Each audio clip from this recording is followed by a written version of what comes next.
nightmares in my head, I fear that the thoughts build up until I can't hear, that my mind fills up into a creature, and it haunts me somewhere much deeper.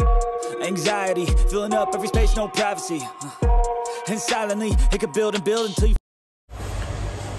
Salam sejahtera Malaysia, denyut nadi suara rakyat bergema di channel ini. Selamat pagi tuan-tuan dan puan yang dihormati sekalian. Setelah kekalahan Barisan Nasional yang agak teruk, agak tidak dijangka di Kemaman, yang pada mulanya dijangkakan akan kalah tipis ataupun boleh menang, tapi rupa-rupanya kalah dengan teruk. Dan pada masa yang sama ada pula spekulasi bertiup kancang bahawa 10 orang MP daripada UMNO keluar daripada Barisan Nasional, keluar dan memberikan sokongan kepada Mahyadin Mak Yassin, Hadi Awang di Perikatan Nasional. Dan ada pula bertiup kencang kononnya semua menteri di dalam kerajaan perpaduan akan letak jawatan, kerana kononnya mereka perlu untuk bertanggungjawab, mereka perlu untuk berasa malu dan letak jawatan dan akhirnya tunggu supaya ada rombakan baru kabinet daripada Datuk Seri Anwar Ibrahim. Barulah kita lihat semula nanti kononnya siapakah bakal menteri yang dilantik semula untuk kerajaan perpaduan daripada UMNO. Walaupun begitu, saya tidak setuju kalau semua menteri UMNO keluar daripada kerajaan perpaduan. Kerana ada beberapa menteri UMNO sebenarnya melaksanakan tugas dengan cemerlang, yang melakukan amanah tugas mereka dengan baik. Jadi mungkin bagus juga seperti Zahid Hamidi. Ini terus terang je lah. Seperti Zahid Hamidi, bagus juga kalau dia undur diri lah. Undur diri. Tapi itu pun agak tidak sesuai bagi UMNO punya presiden kalau tidak ada dalam kerajaan. Agak pelik. Tapi banyak juga kelebihan. Banyak juga kelebihan kalau Zahid Hamidi tarik diri daripada menjadi menteri di dalam kerajaan perpaduan. Kerana banyak juga spekulasi menyatakan antara punca kalau PH bertanding susah untuk menang, apalagi kalau BN yang bertanding selalu kalah, belum pernah menang, ialah kerana adanya Zahid di dalam kerajaan perpaduan.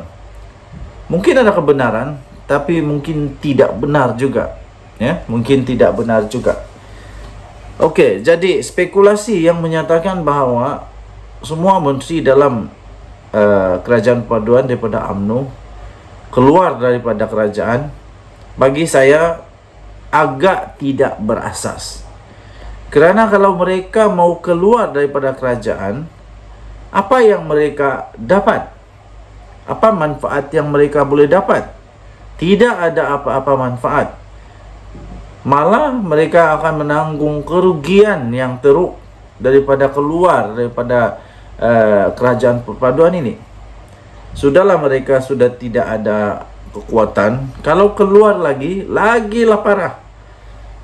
Lagilah tidak ada lagi apa-apa yang mereka boleh harapkan. Jadi saya fikir spekulasi bahawa semua menteri keluar daripada kabinet kerajaan perpaduan ini agak tidak berasas dan hampir mustahil untuk berlaku.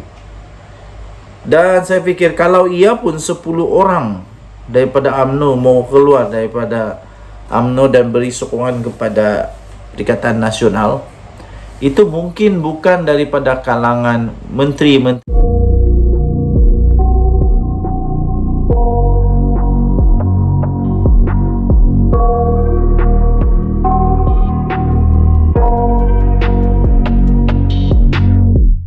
I got nightmares in my head, I fear that the thoughts build up until I can't hear, that my mind fills up into a creature, and it haunts me somewhere much deeper. Anxiety, filling up every space, no privacy, and silently, it could build and build until you... Salam sejahtera Malaysia, denyut nadi suara rakyat bergema di channel ini. Hari ini Malaysia dikejutkan dengan kematian salah seorang daripada orang yang sangat-sangat berjasa kepada Malaysia. Baru saja diterima berita menyedihkan daripada Malaysia, daripada freemalaysiatoday.com. 3 Disember jam 6 petang tadi, bekas Menteri Chua Jui Meng meninggal dunia. Chua Jui Meng mewakili rakyat Parlimen Bakri selama 5 penggal. Bekas Menteri Kesihatan Chua Jui Meng meninggal dunia hari ini. Beliau menggalas tanggungjawab Menteri Kesihatan selama 9 tahun dari tahun 1995 sehingga tahun 2004, dan beliau adalah mewakili rakyat Parlimen Bakri selama 5 penggal dari tahun 1986 sehingga tahun 2008. Ahli Parlimen Segamat R. Yunase Warren memberitahu FMI pihaknya telah mendapat berita pemergian Chua daripada anaknya. Sementara itu, sumber MCA memaklumkan Chua mengalami serangan jantung minggu lalu dan berada di hospital sejak itu. Chua bersama MCA dari tahun 1976 sehingga tahun 2009 dan pernah menjadi naib presiden parti itu. Beliau menyertai PKR pada tahun 2009 dan pernah menjadi ketua PKR Johor. Sama-samalah kita mendoakan semoga semua keluarga tabah dengan dugaan ini dan semoga semuanya dipermudahkan. Kita jumpa lagi denyut nadi suara rakyat bergema di channel ini. Bye-bye.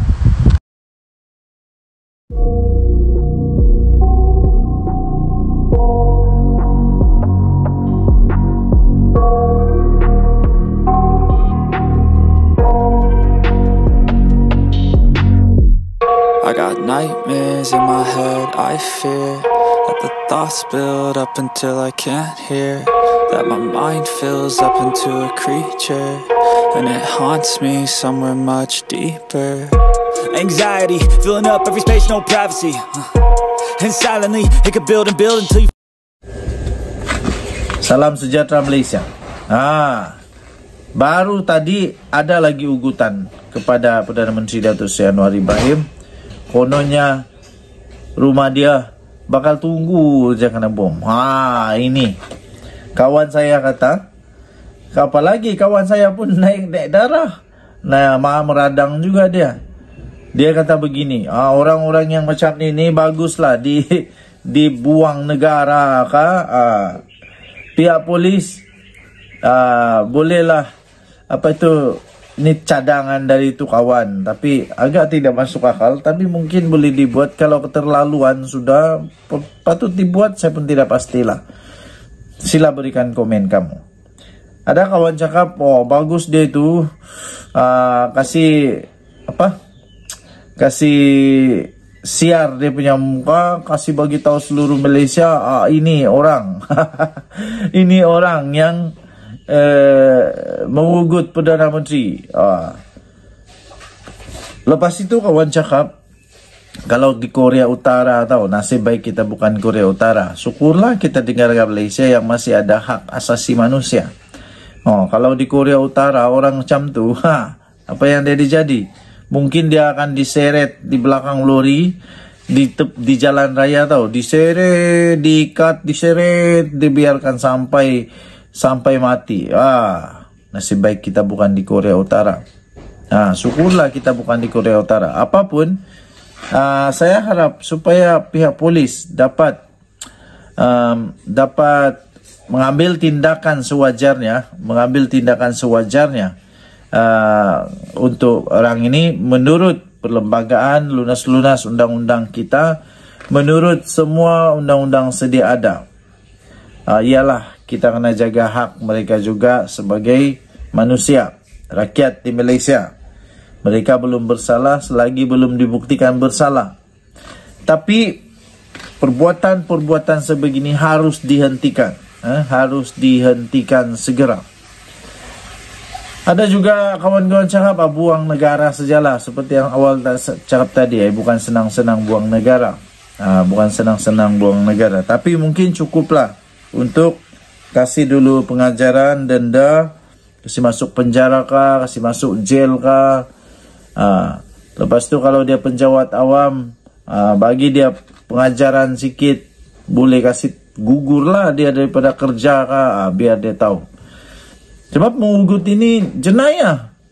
Mengugut ini jenayah. Jadi kalau kena penjara, kena denda, gelap masa depan, baru mau menyesal pun tiada guna sudah. Selepas ini muncul lagi pula. Kata Anwar zalim lah, kata Anwar itulah, inilah. Saya bukan penyokong Datuk Seri Anwar Ibrahim, bukan.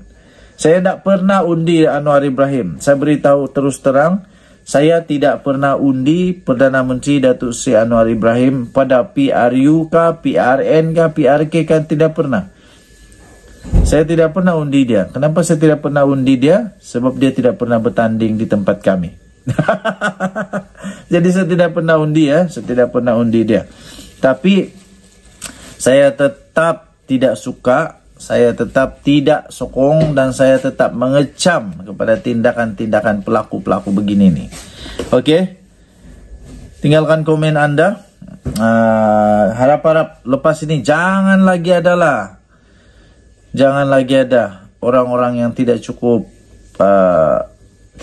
otak, ataupun yang masuk angin di otak kah, atau penuh ayak ke dalam otak kah. Itu yang masalah.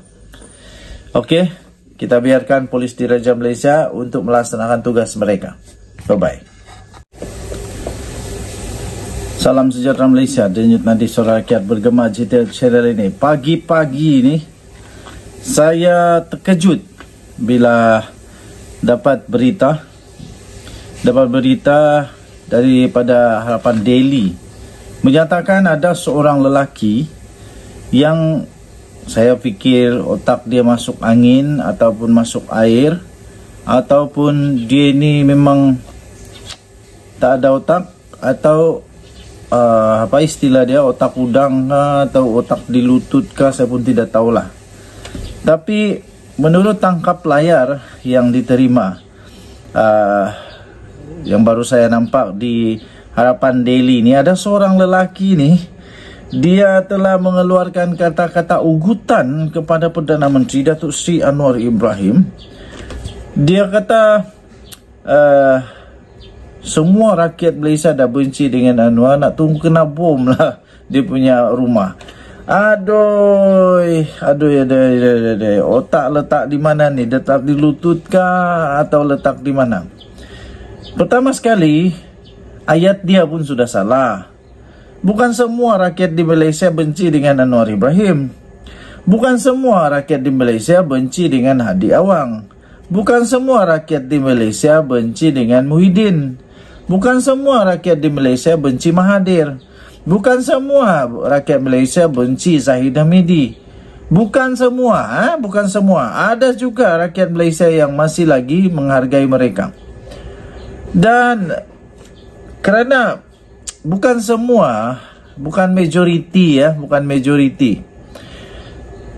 Buktinya Datuk Seri Anwar Ibrahim, dia dapat majoriti jadi Perdana Menteri. Alamak, itu pun tidak dapat fikirkah? Otak simpan di mana saya pun tidak tahulah.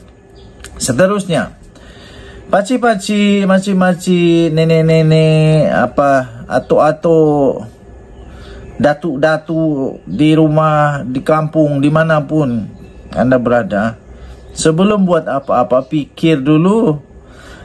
Sekarang lelaki ini pasti sudah dalam masalah besar. Tak lama lagi, confirm, saya boleh confirm, tak lama lagi kalau ada laporan polis dibuat, tak lama lagi dia akan kena angkut lah. Sudah kena angkut lepas ini, baru tahu dunia ini besar ke kecil. Okey, walaupun begitu, lelaki itu berkata dia punya akaun kena godam. Akaun dia kena godam. Tapi nanti polis tahulah sesat, akaun kena godam atau otak yang kena godam. Yang saya tidak faham, kenapa orang benci sangat dengan Perdana Menteri Datuk Seri Anwar Ibrahim.